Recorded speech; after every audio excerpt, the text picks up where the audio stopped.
Saint Martin দ্বীপ বাংলাদেশের একমাত্র প্রবাল দ্বীপ এবং এটি কক্সবাজার জেলার টেকনাফ উপকূল থেকে প্রায় ৯ কিলোমিটার দক্ষিণে বঙ্গোপসাগরের মধ্যে অবস্থিত। এই দ্বীপটি তার নীলাভ পানি, সাদা বালির সৈকত এবং সমৃদ্ধ সামুদ্রিক জীববৈচিত্র্যের জন্য বিখ্যাত। এটি একটি জনপ্রিয় পর্যটন কেন্দ্র।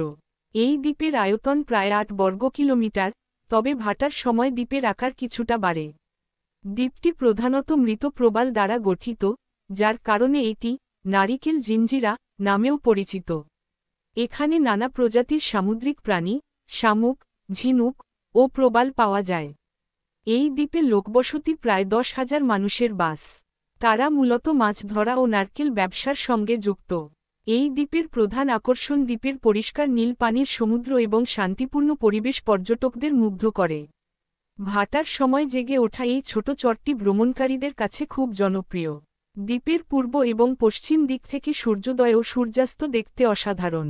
দ্বীপে তাজা মাছ, কাঁকড়া এবং লবস্টার দিয়ে তৈরি সুস্বাদু খাবার পাওয়া যায়।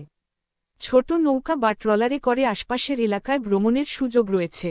এই দ্বীপে যেতে হলে প্রথমে কক্সবাজার বা টেকনাফ যেতে হবে। টেকনাফ থেকে প্রতিদিন সকালে জাহাজ বা ট্রলারে করে সেন্ট মার্টিনে যাওয়া যায়। জাহাজে সময় লাগে প্রায় ২ থেকে ৩ ঘণ্টা।